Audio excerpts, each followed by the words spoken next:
어제 윤석열 전 대통령 재판에 홍장원 전 차장이 증인으로 출석을 했습니다. 예상대로 홍 전 차장의 증언의 신빙성을 좀 깎아내리는데 공격을 했었는데 어떤 내용을 문제 삼았는지 영상을 직접 보도록 하겠습니다. 본인이 냈어요. 그러니까 그 지렁이 글씨라는 게 도대체 그걸 가지고 어떻게 저런 문서가 나올 수가 있는지, 자기가 초안이라고 초고라고 낸 게 그냥 지렁이에요. 누가 봐도 본인도 알아보기가 어렵게 그렇게 자기가 냈거든요. 그렇기 때문에 이제 이게 문제가 된 겁니다. 그러니까 그 보좌관의 진술이 가장 중요합니다.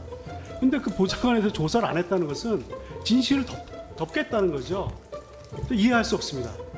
그러니까 아니 그래서 필요하시면 나중에 보좌관 저는 왜 이렇게 흥분하시는지 이유를 모르겠는데 흥분하는 게 아니고 아까 제가 말씀드린 게 그래서 보좌관 반대 신문 해보시고 필요하면은 보좌관 증인으로 뭐 신청을 하시거나 그러면 되죠. 아니 기사도 많이 나서 홍장원 지렁이 이렇게 치시면은 본인이 낸 초고가 다 뜹니다. 네. 아유 저희가 이거 다 증거에 의해서 증거. 네 분과 살펴보겠습니다. 김종욱 전 민주연구원 부원장, 강성필 민주당 부대변인, 최수영 시사평론가, 윤기찬 국민의힘 법률위 부위원장 나오셨습니다. 어서 오십시오. 예. 먼저요, 어제 윤 전 대통령 직접 영상으로 본 것처럼 홍장원 전 차장이 증인으로 나왔습니다. 그런데 그 지렁이 글씨라는 거를 윤 전 대통령이 직접 문제 삼았습니다. 이게 헌재 심판에서도 공개가 돼서 논란이 있었던 건데, 일단 여러 가지 가능성이 어제 제기가 됐어. 어떤 점을 공격할 것이냐. 그 지렁이 글씨 같은 거를 윤 전 대통령 측에서 직접 얘기했다. 이거 제기할 만한 문제라고 보세요, 최수영 평론가는? 그렇죠. 왜냐하면 윤 전 대통령 입장에서는 그 알아볼 수도 없이 쓴 글씨가 어떻게 그게 증거 능력이 되고, 또 어쨌든 보좌관을 통해서 계속 가필과 대필을 통해서 4차례나 바뀌었기 때문에 사실 이게 계엄의 핵심적인 증거. 그다음에 싹 잡아들이라는 것이 체포명단이 실질적으로 사실 계엄의 가장 중요한 한 부분처럼 비춰졌고, 그게 국민적인 공분을 샀던 것도 맞거든요. 그렇기 때문에 이제 이 부분이 정말 저렇게 윤 전 대통령 입장에서는 아랍의 숫자도 아니고 암호도 아니고 이렇게 쓴 걸 가지고 그게 진정 성립이 되느냐, 법률 용어 같은데 이게 과연 그게 이제 증거로서 이게 과연 입증이 가능하냐 이런 얘기를 한 것 같아요. 근데 저는 이제 그 홍장원 전 차장의 얘기가 일관성이 있는 데다가, 만일 또 지금 재판부가 지적한 대로 보좌관까지 대질심을 한다 그러면은 이걸 증거 능력으로 또 증거로 채택 안 하기엔 또 어려움이 있어서 윤 전 대통령 입장에서는 이 부분이 굉장히 홍장원 전 차장에 대한 그 진술의 허술한 점들을 지적할 수 있고 약한 고리로 생각하는 건 분명한 건 보이는데, 재판부의 지금 태도라든가 흐름을 놓고 보면은 그렇게 윤 전 대통령의 의도대로 갈 것 같다는 생각은 잘 안 듭니다. 그러니까 이것이 과연 결정적이냐에 따라서는 좀 의문이 든다는 거죠. 지기현 판사가 좀 이렇게 왜 흥분하냐고 오히려 대물어요. 그러니까 진정 성립 자체는 인정되는 거 아니냐. 이게 좀 법률 용어여가지고 이거 윤기찬 부위원장께 진정 성립이라는 게, 그러니까 홍장원 전 차장이 이제 쓰라고 해가지고 썼다라는 거를 의미하는 거 아닌 거예요? 그러니까 저희가 이게 그 민사 소송하고 형사 소송은 좀 다른데 형사 소송에서 모든 것을 다 증거로 쓸 수가 없어요. 그러니까 특히나 저렇게 진술이 기재된 거, 뭔가 기재된 거 있잖아요. 소위 메모장이라고 치면 메모가 이게 증거로 사용되려면 그러면 작성자가 나와서 이거 내가 쓴 게 맞습니다라고 인정이 돼야 돼요. 그게 홍장원 차장이죠. 그러니까 그거 갖고 다투고 있는 거예요. 뭐냐면 그게 아니다. 왜냐하면 작성자가 홍장원 차장이 아닐 수가 있거든요. 자, 한번 이게 보면 검찰이 증거로 낸 게 메모가 4개 버전이 있는데, 첫 번째는 지렁이 글씨, 초고죠. 두 번째는 그 초고를 못 알아볼까 봐 홍장원이 보좌관에게 불러줘서 쓰게 해요. 이게 두 번째 메모. 두 번째. 그다음에 그 다음 날 보좌관이 스스로 기억해서 메모를 또 하나 작성해요. 이게 3 버전이에요. 마지막은 거기다가 홍장원이 가필해요.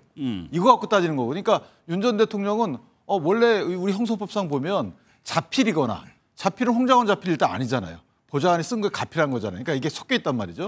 자필이거나 사인이 있는 경우에 그 경우에도 원인지 숫자가 나와서 이거 내가 한 게 맞습니다라고 인정해야지만 증거 능력이 있어요. 그러니까 그거 갖고 약간 다투고 있는 거거든요. 그러니까 저 부분은 윤 전 대통령이 뭐 억지를 부린다는 게 아니고 증거 능력에 관련된 다툼을 벌이면서 동시에 지렁이 글씨 얘기를 한 것은 증명력까지 탄핵을 한 거죠. 이게 설사 증거 능력이 있다 하더라도 아니 그 지렁이처럼 보이는 이 글씨를 보고 어떻게 그걸 옮겨 적느냐. 증명력까지 다툰 거기 때문에 이게 소위 가십거리보다는 형소법상의 어떤 법령에 적용된 예. 그런 공판이었다 이렇게 보입니다. 그러니까 어느 정도 근거는 있다는 그렇죠. 말씀이시죠. 그런데 주기현 판사 얘기 들어보면 아니 이거 다 인정되는 거 아니냐라고 되물어요. 그러니까 주기현 판사가 화날 정도면 윤석열 대통령이 이상한 걸 찝은 거나 마찬가지 상황인 거죠. 예. 그러니까 핵심적으로 곽종근 그다음에 이 홍장훈 이 두 사람이 내란 범죄와 관련된 유죄를 확증할 중요한 증거들을 진술한 사람 중에 하나거든요. 그렇죠. 그러니까 여기만 나와가지고 진술자를 해서 공격하는 건데 기본적으로 지렁이 글자든 뱀 글자든 그게 뭐가 중요합니까? 그 이 메모에 나와 있는 체포 명단이 요 하나만 있다 그러면 그거 가지고 막 문제제기 할 수 있을 것 같아요. 그렇죠. 저게 최종본이라고 하면 이거 하나밖에 없으니까 이게 지렁이잖아 이럴 수 있는데 일단 다 아시겠습니다만 최근에 여인영 메모 체포 명단 이거랑 거의 유사하게 내용이 들어가 있어요. 예. 그다음에 조지호 전 경찰청장이 얘기한 명단, 그러니까 지금 명단이 하나만 있는 게 아니라 3가지가 나와 있는데 이 3가지 명단이 거의 유사해요. 예. 그렇다면 체포 명단은 분명히 있었을 거다. 체포 명단 지시가 어디에서 시작됐겠느냐? 윤석열, 그다음에 김용현, 여인영 이런 라인으로 갈 수밖에 없는 것이 명징한데 갑자기 나와서 야, 지렁이 글씨체인데 내가 저걸 어떻게 알 수 있느냐? 저거로만 아는 게 아니라고 제가 계속 말씀드리잖아요. 예. 3가지나 있다고요. 증거가 명징한데 저렇게 얘기하는 건 홍장원 진술 증인에 대해서 계속 공격을 하면서 저 진술에 뭐가 문제가 있는 것처럼 만들려고 하는 혼란스럽게 만들려고 하는 그럼으로써 내란이 유죄라고 하는 것에 대해서 아니야 그런 건 아니야라고 흔들려고 하는 건데 윤석열 전 대통령은 나올 때마다 매번 저렇게 얘기해가지고 오히려 본인이 되치게 당했어요. 하지 말아야 돼요 저런 거. 예. 그러니까 특검이 뭐 인정한 증거도 마지막 4번째 네. 메모죠. 네.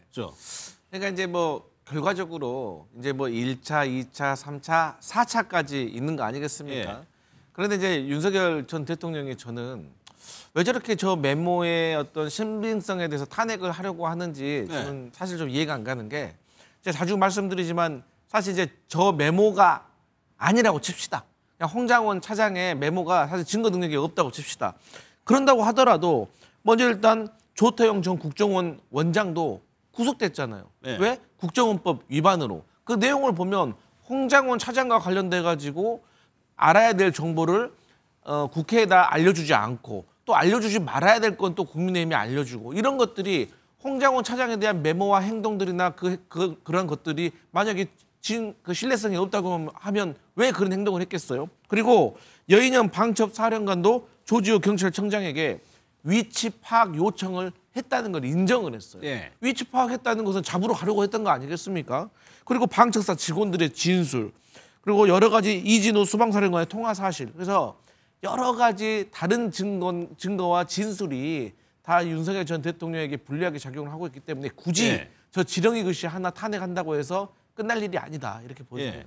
그런데 윤기찬 아까 그 윤 전 대통령 측에서 그 현재 국정원 직원 보좌관이라고 하는 사람 얘기를 막 하잖아요. 그러니까 지기현 판사가 왜 이렇게 흥분하시냐고 증인 채택으로 해가지고 하면 되지 않겠냐고 그러거든요. 그건 어떤 상황이에요? 그러니까 아까 제가 말씀드린 대로 거기에 글씨는 그 보좌관이 쓴 거잖아요. 네. 그러니까 자기가 생각을 해내서 보좌관이 쓴 거예요. 어제 그 홍장원 씨가 불러준 것을 보좌관이 한번 적었다가 왜 다시 그 다음날 또 썼는지 모르겠는데 파란 글씨로 그걸 또 쓴 거예요. 그러니까 보좌관 글씨에 홍장원 씨가 가필한 거면 그게 보좌관을 불러가지고 진정선임을 물어봐야지. 이거 당신 쓴 거 맞습니까? 물어봐야지. 예. 왜 홍장원 씨를 불러서 물어보냐 이 문제 제기를 한 거예요. 그러면서 지금 그 부위원장님 말씀처럼 거기에 신빙성을 탄핵한 거죠.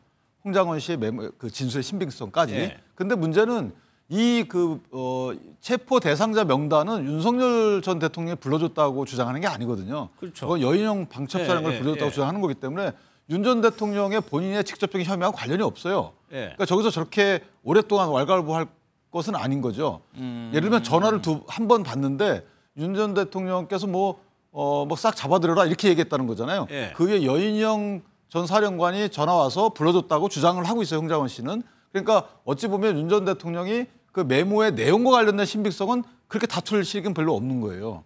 다만 홍장원 씨가 12월 4일 날 박선원 의원하고도 문자 메시지를 주고받잖아요. 이런 식의 여러 가지 행동이 복합적으로 있기 때문에 홍장원 씨의 주장에 대해서 신빙성을 탄핵하기 위한 다툼의 하나다. 이 정도 보시면 될 것 같아요. 그러니까 홍장원 전 차장의 다른 진술을 신빙성을 떨어뜨리기 위해서 저 지렁이 글씨를 가지고 나왔다. 거기에 대해서 홍장원 전 차장 뭐 이런 공격 받았지만 어제도요. 계속해서 일관된 진술을 했습니다. 그 얘기도 한번 들어보겠습니다. 이재명, 우원식, 한동훈이 세 사람 이름 딱 들으면서 굉장히 심지어 큰 충격을 받았고 방첩사에서 불러주는 명단하고 제가 예상했던 반국가 단체와 관련된 사건일 것이라는 것은 너무 괴리감이 컸기 때문에 그러니까 그런 것 같아요. 그러니까 홍장원 전 차장의 저런 발언들을 좀 신빙성을 떨어뜨리기 위해 상관없는 그거를 계속적으로 문제 삼고 있다. 예, 아까도 말씀드렸습니다만 그 우리가 내란이라고 얘기하는 국헌 문란에 대해서 형법 제91조가 뭐라고 돼 있냐면 헌법에 의해 설치된 국가기관을 강압하여 전복 또는 그 권능 행사를 불가능하게 하는 것이라고 돼 있어요. 근데 지금 체포 명단이나 또는 곽종근 전 특전사령관이 얘기하고 있는 그 끌어내라고 얘기하는 내용 자체가 권능을 불가능하게 하도록 한 행위를 갖다가 지시한 내용들이거든요. 그러니까 이 두 사람의 진술에 대해서 진술의 신빙성이 없는 것처럼 만들어내게 된다면 저희 내란죄와 관련해서도 여러 가지 국민들에게 이 자체가 이런 여러 가지로 해석될 수 있겠구나라고 하는 부분들을 만들려고 지금 저런 식으로 집요하게 들어가는 것 같습니다만. 그 발언이 중요한 거죠. 싹 다 잡아들여라. 그렇죠. 그러니까 또 명단이 구체적으로 있는데 그 명단에 의하면 국회의장, 국회 부의장, 그다음 정당 대표들을 체포하게 했다는 건 유일하게 비상계엄을 해제할 수 있는 권한이 있는 국회에서 그것들을 개의하거나 진행할 수 있는 사람들을 다 체포하라고 한 거기 때문에 내란죄의 아주 핵심적인 어떤 증거 내용들이 될 수밖에 없습니다. 그러니까 이 두 사람이 나올 때마다 집중적으로 윤석열 씨가 나와서 계속 공격을 하는 거거든요. 근데 아까도 말씀드렸습니다만 이 체포 명단이 홍장원 전 차장의 체포 명단만 있는 것이 아니기 때문에 다른 명단도 확인이 되는 거기 때문에 이것 자체를 공격한다고 해서 저희 본인들이 체포 명단을 만들었던 것 자체가 사라지지 않는다. 하지만 지금 말하고 있는 발화자, 저희 증인에 대한 신뢰감을 떨어뜨리기 위한 공격을 지금 하고 있다. 저는 그 정도 수준이라고 생각이 듭니다. 근데 저게 한 말씀만 더 하면 이걸 법률적으로 설명을 하면 이제 말씀 주신 대로 전체적으로 뭐 내란죄가 성립하는지 여부는 따져보겠지만 어쨌든 윤 전 대통령이 어떤 지시를 했는지와 관련돼서는 직접적으로 민감한 부분이 맞죠. 왜냐하면 홍장원 씨의 주장에 따르더라도 대통령이 본인한테 전화해서는 싹 잡아들여. 뭐 그다음에 뭐 대공수사권 얘기도 하고 이랬다는 거잖아요. 근데 본인은 그것을 자기 간첩이라고 생각을 안 했다는 거고 윤 전 대통령은 간첩이라고 생각하고 얘기를 했다는 거고 이거 하나하고 곽종근 씨하고의 또 통화 이 정도 몇 개가 안 돼요. 그러니까 윤 전 대통령이 직접적인 지시를 했다는 부분은 그 몇 개에 대해서 윤 전 대통령 변호인 측은 탄핵을 중점적으로 할 것이고 나머지 이제 여인영 그 전 방첩사령관 등이 했던 부분도 그분들이 알아서 탄핵하거나 뭐 특검이 주장하거나 하겠죠. 이런 식으로 입증 책임이 다르고 입증 책임을 특검이 제시하는 증거에 대해서 탄핵하는 방법상의 하나의 과정이다 이렇게 보시면 됩니다. 근데 강성필 부대 아까 그 지렁이 글씨요. 그 홍장원 전체는 왜 그런 식으로 썼는지는 아시는 게 혹시 있으신가요? 저는 기본적으로 이제 제가 듣기로는 뭐 그것도 사실인지 모르겠지만 이 국정원 블랙용은 출신 아닙니까? 그러다 보니까 나름대로 평소에 어떤 그들이 쓰는 나름대로의 필체가 있는 것 같고 또 저것이 아니라고 하더라도 저도 이제 과거에 이제 뭐 보좌진 생활을 할 때 사실 여기저기서 뭐 명함을 받아가지고 옵니다. 뭐 당대표나 뭐 원내대표들이 그러면서 거기에 대해서 누구한테 어떻게 받았는지를 살짝 메모를 해요. 하도 많은 메모를 명함을 받으니까 그러면은 지렁이 같아요. 그래서 저도 알아볼 수가 없어가지고 물어봐요. 그러면 사실 어쩔 때는 본인도 잘 모를 때도 있어요. 그러니까 그런 차원인지는 모르겠지만 어쨌든 간에 중요한 거는 저런 메모가 홍장원 차장이 직접 작성을 했고 또 저 메모와 관련된 내용들이 실제로 이루어졌다는 것. 저는 그것이 중요한 거 아닐까. 그렇죠. 그게 뭐 핵심적이긴 한데. 좀 말에 의하면 그런 거지 않습니까? 원래 본인은 왼손잡이인데 왼손으로 휴대폰을 들고 있으니까 오른손으로 적다 보니까 저도 만약에 오른손잡이인데 왼손으로 쓰면 갈길 수밖에 없는 상황이거든요. 근데 저 보좌관 같은 경우는 저런 걸 매번 봐가지고 저 글씨가 명확하게 확인은 안 되지만 대강 이게 이런 거구나라는 걸 알 수 있다라는 거잖아요. 그럼에도 불구하고 잘 알 수 없으니까 본인이 거기다 가필했다라고 얘기하는 거잖아요. 저 내용 저렇게 얘기하는 게 저거 사실로 이해를 해야지 저게 사실이 아니라고 얘기할 수 있나? 그렇죠. 그것도 저 메모 자체도 홍장원 전 차장이 본인이 직접 가져온 거기 때문에 오늘 재판에서 나온 내용도 잠깐 살펴보겠습니다. 그 공수처가 체포영장을 집행하러 갈 때 경호원들의 경호처에게 뭐 총기 드러내라 뭐 이런 얘기 있었죠. 오늘 나온 내용을 보면 총기가 문제가 아니고 관저에 미사일이 있다. 그러니까 경호처에 위협 사격을 지시했다라고 전 경호처 부장이 증언을 했거든요. 관저에 미사일이 있을 겁니다. 대공포가 있죠. 있을 거예요. 있어요. 그러니까 이제 뭐 저도 청와대 근무를 해봤습니다만은 이제 관저 그쪽에는 그러니까 용산으로 옮겼지만 관저 그쪽에는 대공포하고 지대공 미사일이 아마 일부 있을 겁니다.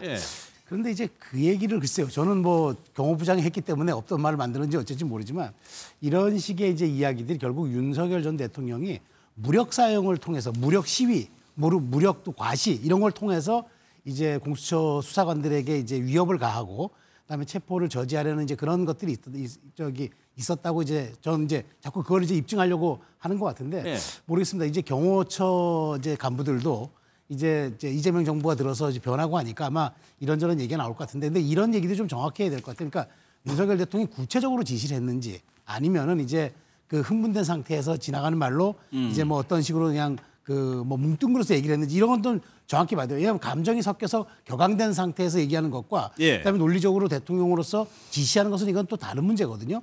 그런 측면에서 그러니까 혼잣말처럼 아니 뭐 그렇게도 해야 되는 거 아니야라고 한 것과 구체적으로 그러면 미사일이라도 쏴라라고 했는지 그거는 제가 보기에 그 경호처 차장 김성호 차장 불러서 다시 또 대질하면 되지 않겠습니까? 그러니까 저는 지금 보면은 윤 전 대통령의 이제 이런 재판 이런 부분들이 수사 이런 부분들이 막바지로 가다 보니까 너무 많은 주장이 난무하고 그다음에 새로운 사실이라고 얘기하는 것들이 어찌 보면 본인들의 기억에 좀 그 기억에 그 말하자면 의존하는 조금 불안정한 그런 것일 수도 있기 때문에 이런 것들이 전체적으로 이제 뭐 그 정말 윤 전 대통령의 무력으로 상대를 제압하려는 그런 지시의 일환으로 받아들여야 되는지는 좀 별개로 좀 봐야 된다고 봅니다. 그런데 여기 보면은 점심 식사를 했다는 거예요. 1월 3일쯤에 점심 식사를 해서 이 부장이나 경호부장이 점심 식사를 한 다음에 본인의 휴대전화에다가 메모를 해놓은 것 같아요. 대통령 말이니까. 그거를 특검에서 찍어가지고 법정화면에 띄웠다는 거예요. 그러면 그 직후에 했다면은 어느 정도 신빙성이 있는 거 아닌가요?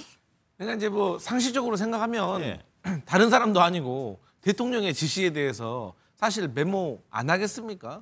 뭐 듣는 귀는 따로 있고 쓰는 손은 따로 있겠습니까? 그래서 저는 이제 신뢰성이 상당히 있다고 생각하고 사실 이거와 이제 좀 비슷한 것들이 총기 사용에 관련된 거거든요. 그러니까 대통령, 그러니까 윤석열 전 대통령이 김성훈 전 경호처 차장에도 총을 쓸 수 없나? 이렇게 물어봤다는 거 아니에요. 그러니까 김성훈 차장이 쓸 수 없나라고 물어봤는데 네 알겠습니다라고 했다는 거 아니에요. 관련자들 지도로 나와 있거든요. 그리고 또 실제로 그때 당시에도 체포된 다음에도 김건희 씨가 가족 경호부한테 가가지고 총은 이럴 때 쓰라고 있는 거라고 이렇게 얘기했기 때문에 저는 어떤 이 보좌관이라든지 그 주변에 있었던 경호처 직원의 어떤 메모가 좀 상당히 신빙성이 있다고 생각을 합니다. 알겠습니다.